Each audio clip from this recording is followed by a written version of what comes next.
एक बार फिर मैं अपने YouTube channel Rohit sir biology में आप सभी का स्वागत करता हूं।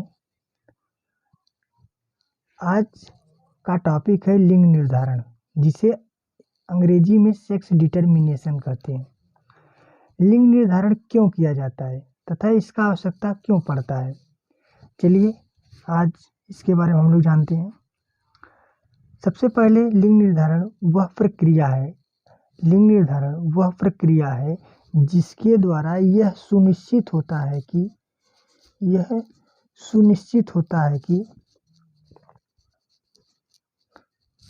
कि एक लिंगी जंतुओं में उत्पन्न लैंगिक जनन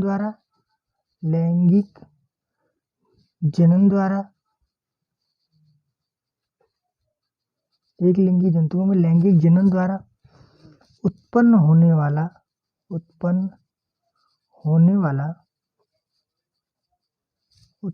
वाला जो नया प्राणी उत्पन्न होगा वह नर होगा या मादा, जिसे हम पुत्र कहेंगे, पुत्र होगा या पुत्री। हम यही सुनिश्चित करते हैं। मतलब इसका देखिए, लिंग का अर्थ होता है सेक्स, अर्थात कि नर व मादा, और निर्धारण का अर्थ होता है निर्धारित कर देना, मतलब जानना, अर्थात कि सुनिश्चित करना। यह पता लगाया जाता है कि लैंगिक जनन द्वारा उत्पन्न होने वाला प्राणी नर होगा या मादा। यहाँ पे लैंगिक जनन क्यों दिया है? इसलिए है कि लैंगिक जनन में दो युग्मक होते हैं, एक नर होता है, दूसरा का मादा होता है। इसीलिए लैंगिक जनन में नर युग्मकों तथा मादा युग्मकों का पता लगाने के लिए लिंग निर्धारण किया जाता है। और यह जो लिंग निर्धारण होता है, हम जानते हैं कि यह लिंग गुणसूत्रों का किया जाता है। किसका किया जाता है? लिंग गुणसूत्र का किया जाता है। और हम कल बताए थे, अगर हम मनुष्य की बात करते हैं तो मनुष्य में गुणसूत्रों की टोटल संख्या 23 जोड़ी होती है, जिन्हें हम संख्या में बात करें कि इनकी संख्या कितनी होती है? 46 होती है। जिसमें से दो प्रकार गुणसूत्र बताए थे, एक कायिक गुणसूत्र या इसे अलिंग कहे थे, अलिंग गुणसूत्र, दूसरा का है लिंग गुणसूत्र। तो जो ये लिंग गुणसूत्र है, इसी का निर्धारण किया जाता है ताकि यह पता चले कि जन्म लेने वाला प्राणी नर होगा या मादा। लिंग निर्धारण को हम अपने भाषा में ये भी कह सकते हैं कि लिंग निर्धारण वह प्रक्रिया है जिसके द्वारा यह पता लगाया जाता है कि जन्म लेने वाला प्राणी लैंगिक जनन के दौरान या फिर लैंगिक जनन के बाद उत्पन्न होने वाला प्राणी, जन्म होने वाला प्राणी नर होगा या मादा। अर्थात ये भी कह सकते हैं कि गर्भावस्था में पल रहा शिशु नर है या फिर मादा। इसका भी हम लोग पता लगाते हैं लिंग निर्धारण के माध्यम से। चलिए आज देखते हैं कि मानव में कैसे लिंग निर्धारण किया जाता है। तो कक्षा 10 और 12 दोनों के लिए बहुत महत्वपूर्ण है। हेडिंग है हम लोग का, मानव में लिंग निर्धारण कि मानव में लिंग का निर्धारण कैसे होता है। तो हम लोग जानते हैं कि लिंग निर्धारण का अर्थ होता है कि लिंग का पता लगाना, अर्थात जन्म लेने वाला प्राणी नर होगा या मादा। चलिए हम लोग मानव लिंग निर्धारण कैसे होता है इसके बारे में अध्ययन करते हैं।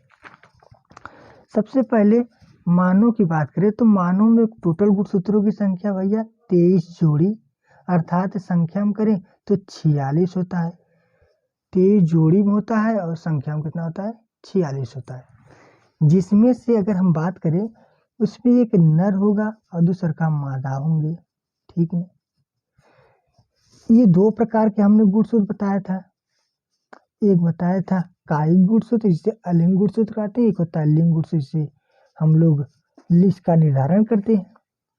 मानव में 22 जोड़ी नर और मादा दोनों में समान होते हैं और एक जोड़ी भिन्न होता है, जिन्हें यक्ष यक्ष और यक्ष वाई के रूप में जाना जाता है। यक्ष यक्ष और यक्ष वाई के रूप में जाना जाता है। अब बात करते हैं मानव में लिंग निर्धारण। जैसे कि अगर 22 जोड़ी जो समान है, एक बराबर है, तो इसे हम समजात कहते हैं। क्या कहते हैं? समजात कहते हैं। लेकिन अंतिम की एक जोड़ी है, इसे हम लोग विषम जात कहते हैं। विषम जात। अब यही अंतिम की एक जोड़ी है जो नर को यक्ष वाई और मादा को यक्ष यक्ष द्वारा पता लगाते हैं। अब मानव में 22 जोड़ी समान होता है, चाहे वो नर हो चाहे वह मादा हो, चाहे वो नर हो चाहे वह मादा हो। ठीक ना? तो 22 जोड़ी जो समान होते हैं, तो अर्थात हम इसको हम 44 भी कह सकते हैं। क्या कहेंगे? 44 भी कह सकते हैं। ठीक है, चलिए, तो हम यहाँ सबसे पहले पुरुष को लिखते हैं, पुरुष अर्थात कि नर, और इधर हम स्त्री लिखते हैं अर्थात कि मादा। अब इसके बाद 22 जोड़ी समान है, अर्थात 22 दूना 44, इसमें 44, इसमें कोई दिक्कत नहीं यहाँ तक, क्योंकि ये समान है, इसीलिए हम इसको समजात कहे थे। जोड़ी में और जोड़ी को 22 जोड़ी बराबर 44 गुणसूत्र। और हम बताए हैं कि नर को यक्ष वाई द्वारा प्रदर्शित किया जाता है, जबकि मादा को यक्ष यक्ष के द्वारा प्रदर्शित किया जाता है। ठीक, यहाँ तो कोई दिक्कत नहीं है। फिर इसके बाद जब इसके युग्मक जो होंगे, अगर हम इसको अलग कर दें, जैसे यहाँ से ये 22 जोड़ी 44 हो, तो 22 को x के साथ कर दें और इधर 22 को 22 प्लस y के साथ कर दें, कोई दिक्कत नहीं है। और इधर वैसे भी हम लोग 22 को x के साथ कर दें और इधर भी 22 को x के साथ कर दें। फिर इसके बाद ध्यान देते हैं, फिर इसके बाद अगर हम लोग संकरण कराते हैं इसके बीच में, निर्धारण यही होता है, इसी प्रक्रिया को निर्धारण बोलते हैं। फिर 22 को इसके साथ करेंगे, 22 22 44, क्या होंगे? 44 प्लस ये यक्ष अर्थात कि यक्ष और यक्ष किसका निर्माण हुआ है? ये देखिए, स्त्री का। 22 प्लस यक्ष मतलब कि स्त्री का, हम क्या कह सकते हैं? पुत्री का निर्माण हुआ है। ठीक, फिर इसके उसको उठाते हैं, इसके साथ कराएंगे, ये 22 अर्थात ये भी 44 हो गया, प्लस ये यक्ष अर्थात यक्ष और यक्ष, ये भी देखिए 22 22 है, यक्ष मतलब ये स्त्री को दर्शा रहा है। तो स्त्री को हम अभी बताएं कि पुत्री भी कहते हैं। फिर देखिए, ये एक्स को इसको और इसके साथ कराते हैं, ये 22 मतलब 22 44 प्लस ये वाई है, यक्ष है, और यक्ष वाई आप जानते हैं कि ये नर को दर्शाता है, हम यहाँ पुरुष कहेंगे, और पुरुष को हम लोग पुत्र भी कहते हैं। ठीक, अब बचा है ये और ये इसके साथ, ये 22 मतलब कि 44 प्लस ये वाई है, ये एक्स अर्थात एक्स और वाई, ये भी पुरुष होंगे। ठीक, जिसे हम लोग पुत्र भी कहते हैं।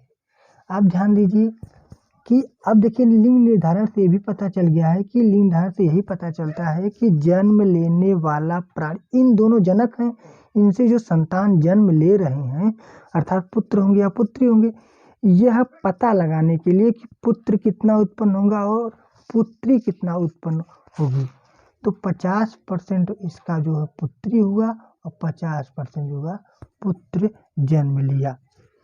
ठीक ना? और यहाँ तो कोई दिक्कत नहीं, एक बार फिर रिवीजन कर दें। देखिए, 44 जोड़ी 22 जोड़ी अर्थात संख्या में 44 दोनों में समान होता है, अंतिम की एक जोड़ी विषम जात होता है, इसी का लिंग निर्धारण किया जाता है। देखिए, ये यक्ष से ये 44, यहाँ 22 के साथ यक्ष आ गया, ये भी वाई आ गया, ये यक्ष आ गया, ये भी यक्ष आ गया, इनके बीच कराए तो स्त्री हुआ, फिर इनको इसके बीच कराए तो भी स्त्री हुआ, अर्थात 50% पुत्री का निर्माण हुआ।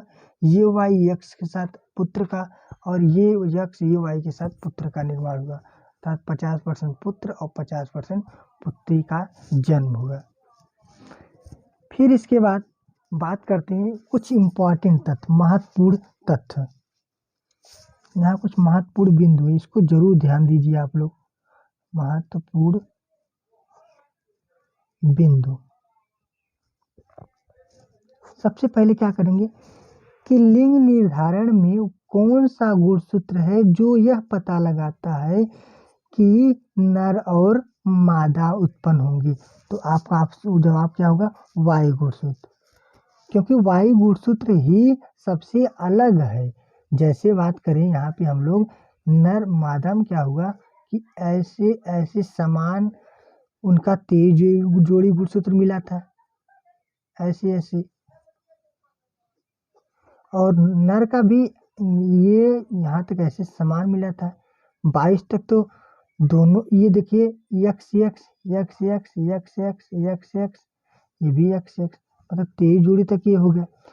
ये आपका 21 जोड़ी मान लीजिए, 22 जोड़ी, लेकिन ये देखिए सॉरी, ये 20 जोड़ी, 21 जोड़ी, ये 22 जोड़ी, और अंतिम का जो 23वां जोड़ी एक छोटा होता है एक बड़ा होता है। मान लीजिए ये यक्स यक्स यक्स यक्स को डिनोट कर रहा है, दर्शा रहा है, तो ये यक्स है, ये वाई है, अर्थात वाई जो छोटा है यही लिंग को बताता है कि नर उत्पन्न हुआ है कि मादा। आपका ऑप्शन क्या होगा, वायु गुणसूत्र। ठीक, दूसरी की बात कक्षा 12 वाले जरूर ध्यान दें, उनका दूसरा का पॉइंट क्या है, ये बहुत तेज पूछा जाता है कि मानव आनुवांशिकी के जनक कौन है। मानव आनुवांशिकी के जनक कौन है, तो ध्यान दीजिएगा, इसका आपका आंसर क्या होगा, मानव आनुवांशिकी के जनक कौन है, तो आप ध्यान दीजिए, इसका उत्तर होगा फ्रांसिस गाल्टन। फ्रांसिस गाल्टन, इसका सही उत्तर फ्रांसिस गाल्टन है। अब यहीं पे सिर्फ आनुवांशिकी के जनक पूछता है तो आप लोग ग्रेगर जॉन मेंडल को कहेंगे, जो मैटर पर प्रयोग किए थे। ठीक ना, देखिए मानव आनुवांशिकी कहे तो आप लोग कहिएगा कि फ्रांसिस गाल्टन, और यहीं बदल दे कि सिर्फ आनुवांशिकी के जनक कौन है, तो आप लोग क्या कहेंगे, सर ग्रेगर जॉन मेंडल। ठीक ना, यहाँ तो कोई दिक्कत नहीं।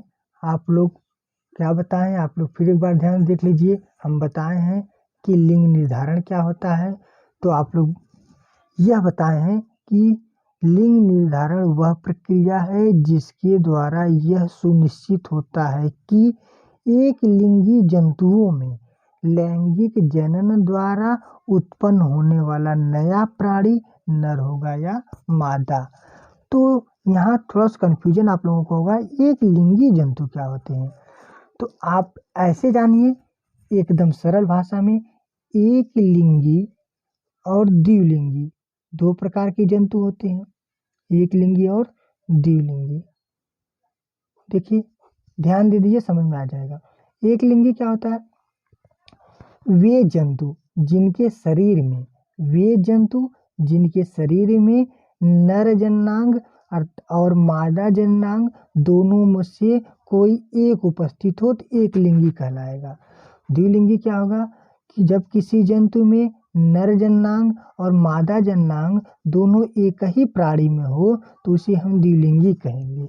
जैसे यह एक जंतु है और ये भी एक जंतु है, ठीक ना, यह जंतु में इसका नर वाला यहाँ पे है और मादा वाला यहाँ पे है, नर जननांग यहाँ है, मादा यहाँ है, तो अलग अलग है, तो इस प्रकार को हम एक लिंगी कहते हैं।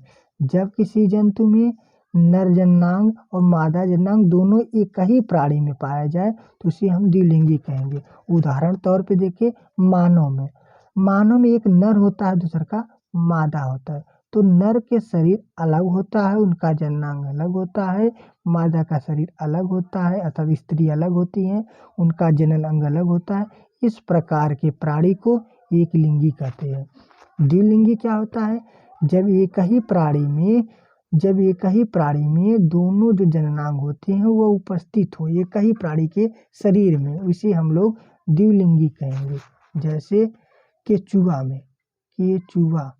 केचुआ को हम लोग द्विलिंगी प्राणी कहते हैं। क्यों कहते हैं, क्योंकि केचुआ का शरीर एक होता है और इसके एक ही शरीर में नर व मादा दोनों उपस्थित होता है।